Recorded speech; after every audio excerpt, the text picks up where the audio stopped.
Hi, I'm Ryan Szymanski, curator for Battleship New Jersey Museum and Memorial.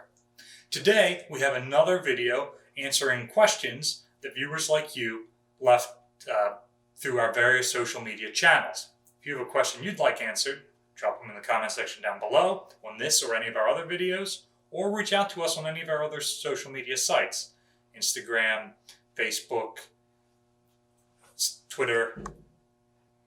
So our first question has to do with the boilers and cleaning them out. How do you blow down a boiler on a ship like this? How often does it need to be done? Etc.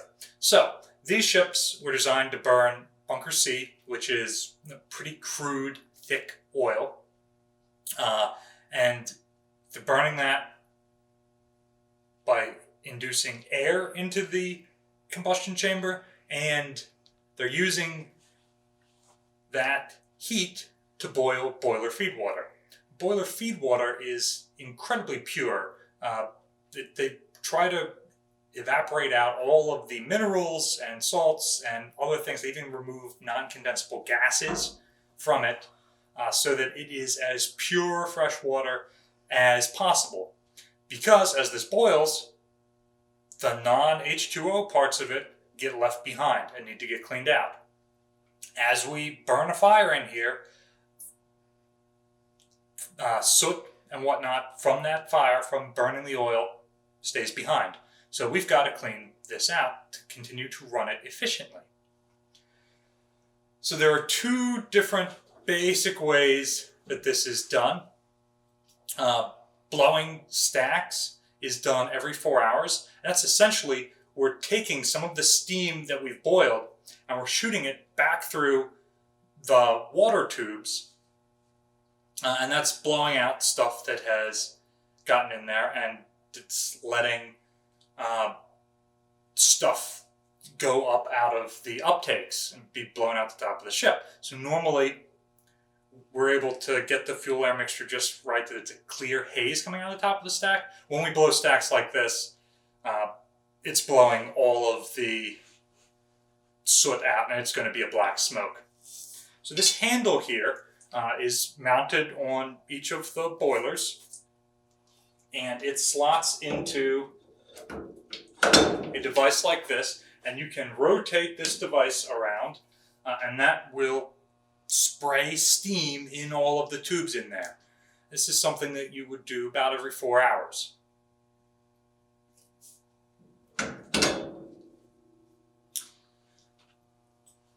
For more intense cleaning, every 1,600 hours of operating this boiler, you have to shut down the entire system and send people inside to punch tubes and clean out the mud drums and do things like that.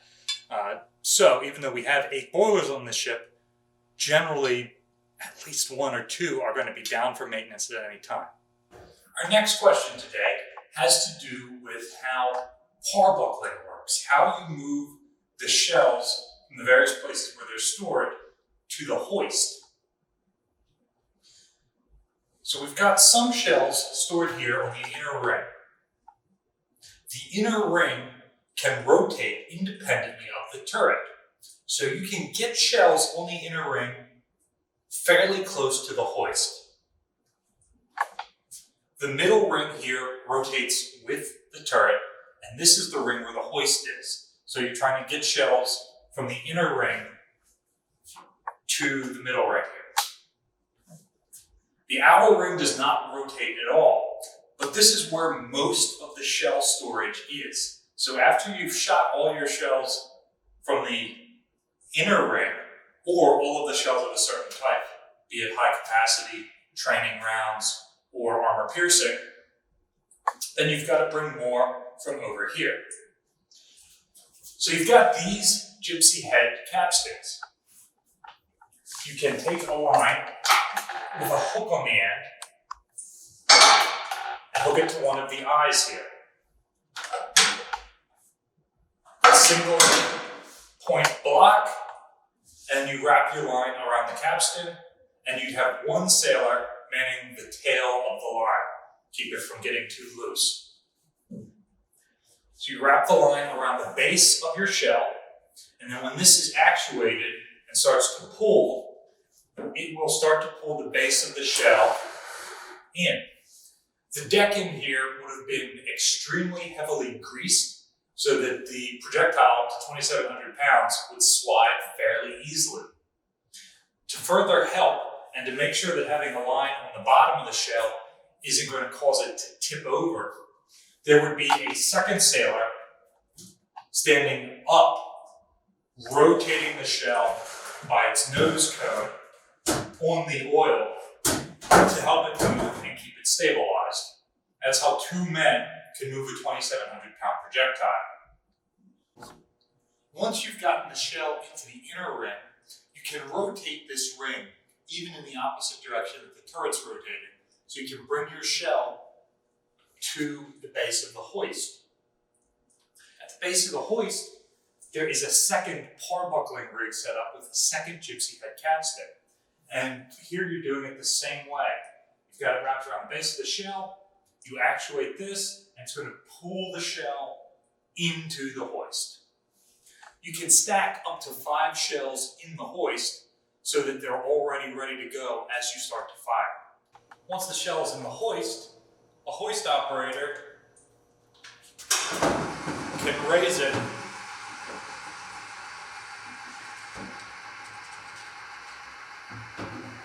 to feed the turret.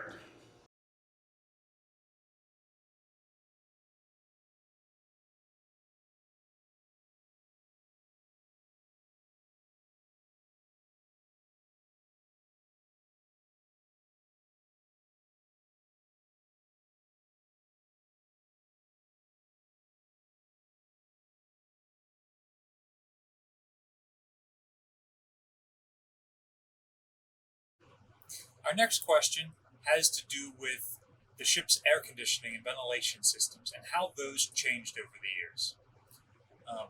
By and large, original systems remained in place as newer, more modern systems were brought in to air condition additional spaces on board. So initially, there are at least 3 separate systems. There is a chilled water radiator system, which is in the magazine spaces, and it works the same way as a radiator at home that's using steam to heat up a house. You're using chilled water to refrigerate your magazine spaces to make sure they don't get too hot. There are also forced draft ventilation blowers throughout the ship. So on the main deck, there's all sorts of mushroom vents that have fans inside of them that are sucking air, cool air, or exterior air, whatever temperature that is, into the ship, and potentially others sucking stagnant interior air out of the ship. And then finally, there's true air conditioning systems like the World War II radio room here would have had.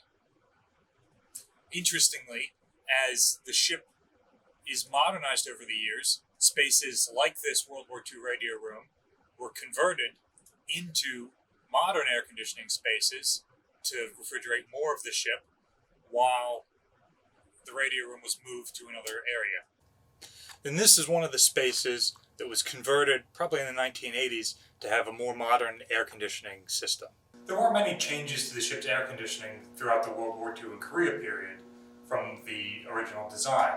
However, during the Vietnam War, there were some additions intentionally, but still during that period, there weren't many places that were living spaces that had air conditioning, as well as many of the workspaces. The air conditioning was still dedicated to equipment that needed air conditioning, like radars and radios and magazines.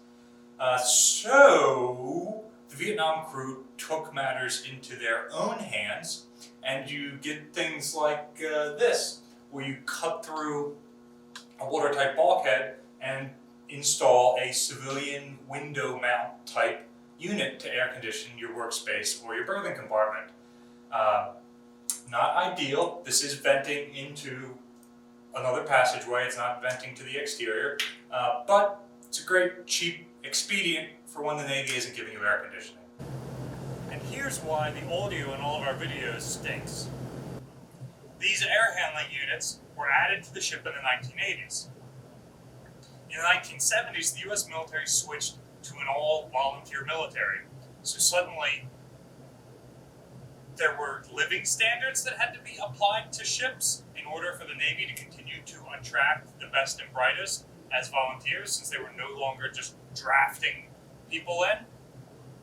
So when New Jersey's reactivated in 82, they add air conditioning systems throughout, particularly in workshops and berthing spaces where the crew are spending a lot of their time.